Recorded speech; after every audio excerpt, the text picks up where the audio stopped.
Fedor Holz was poised to take down the $1 million one drop last night, but unfortunately, he ran into someone who runs even better than he does, and a man who wrapped up one of the best years in poker history in Justin Bonomo, as Justin Bonomo defeated Fedor Holz heads up thanks to a very big bluff that we're going to look at a little bit later, in addition to the very, very sick three-way pot where a card was exposed that Fedor ended up winning to even get to the heads up in the first place, but the match just ended. It was a very back and forth match. I think Bonomo played amazing poker. He played great, put on a show. I think he showed everyone out there in the poker world why exactly he won the Super High Rollerable America, Super High Rollerable China, maybe about 25 million other high rollers amongst the past year, something like that.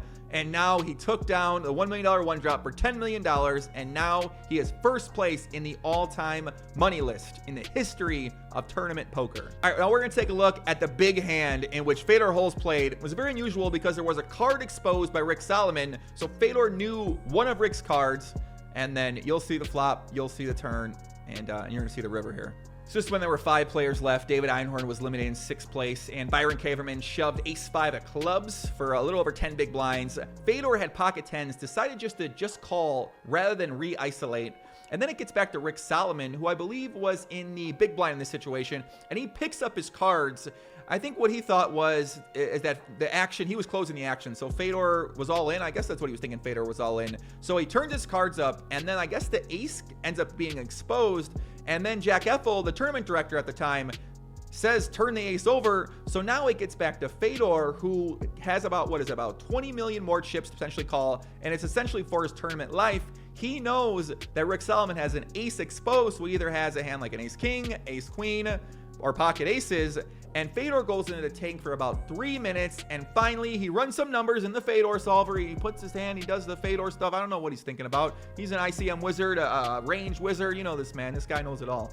So eventually he ends up calling, and then the flop comes down, ace king, and Rick Solomon flops the top 2 pair. Had us sitting at home saying, how is Fedor gonna do this? How can he possibly win this? The turn ends up being the queen of clubs, so it gives Byron the nut flush draw, but it does give Fedor that gut shot straight draw to the nuts. And then of course the river comes down. Let the sun come down on the heater. That is the young prince Fedor Holz, 10 on the river. You know what happens. Fedor eliminates 2 players, and at that point in time, he had the chip lead, and he was pretty much poised to take this thing down. So 3-handed action between Dan Smith, Fedor, and Justin didn't really last too long. Dan really didn't pick up any cards. He ended up going out in 3rd place, and then it set up the showdown between 2 of the best poker players in the entire world, Justin Bonomo and Fedor Holz. And now they went back and forth. I thought they played some very entertaining hands, but there was one very pivotal hand that basically turned the tide in Justin's favor. So I don't have any video of this hand, so we're just going to take a look at it from the WSOP.com updates. So Fedor raises it up with king jack offsuit to 2.8 million. Bonomo decides to 3-bet the 4-8 of diamonds to 9.5 million. And up until this point, there wasn't that much 3-betting going on. So this is one of his first 3-bets that I can really remember in the match. And this is what happens when you're running well, guys. You decide to 3-bet a speculative hand like this, and it ends up making you a very, very big pot. So Fedor calls the 3-bet. Flop comes down queen 4-3 with 2 clubs. Justin goes ahead and makes continuation bets. He made it about 1/4 pot, so very small bet size, and which is the standard in this match for the most part, and kind of the standard in Nolan home tournaments right now. Fedor decides to call with the backdoor quad draw. Nope, no backdoor quad draw. Sorry, this isn't pot 2 backdoor trip draws and a backdoor straight draw. And of course, he can bluff a lot of cards, which at this point in time in the match, Fedor was certainly turning the aggression on pretty hard and was firing away in a lot of different situations. So turn comes down in 8 of hearts, which is a magical card for Justin, and he decides to check. So Fedor decides to bet about 11.5 million, and now Bonomo just check calls when some players might decide to check raise. But he's setting the trap for Fedor, hoping that Fedor falls into that trap on the river, or hoping potentially Fedor just has a hand like a king-queen or a queen-jack, and he's going to bet the river for value. So river comes down the 6 of diamonds, and Bonomo checks. Fedor thinks about it. We're sitting at home saying, Fedor, don't do it, don't do it. He decides to go all in, and Bonomo pretty much instantly calls. And from this point in time, it was 110 million chips for Bonomo to 24.6 million chips for Fedor. Pretty much after this, there really wasn't much else that happened. Fedor doubled up a few times to kind of stay alive, but ultimately it would end up ace-jack versus ace-4 all-in pre-flop, and Fedor could not win for the third time all-in pre-flop against Justin, and Justin's your winner, man. He takes down the $1 million one drop. Like I said, the super high rollable China, super high rollable America. Just what a match, man. Honestly, it was great to watch him play at this type of level, and I think it really showed everybody at home why exactly he's had the success that he's had.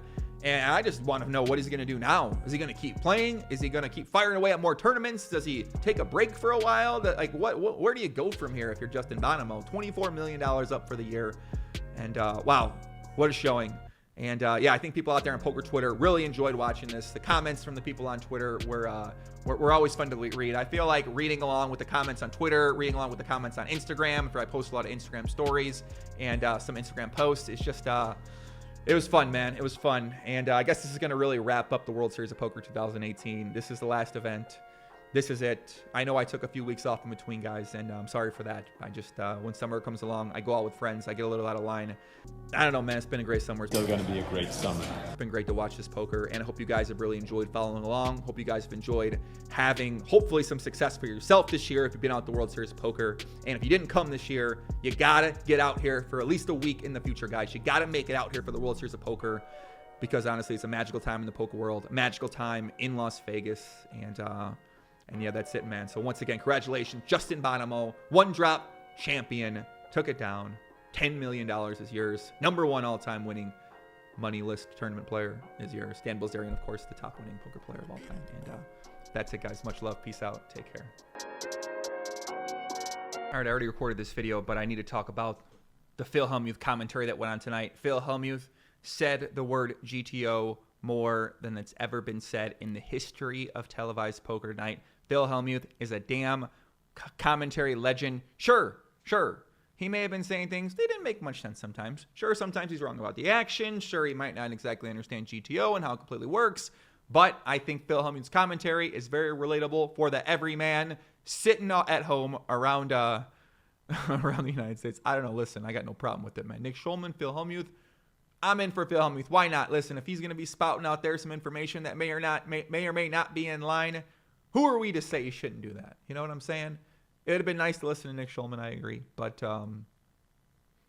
thank you, Phil Hellmuth, for saying GTO so many times on television. And thank you for studying GTO 8 days ago and helping it win your first bracelet. Thank you very much.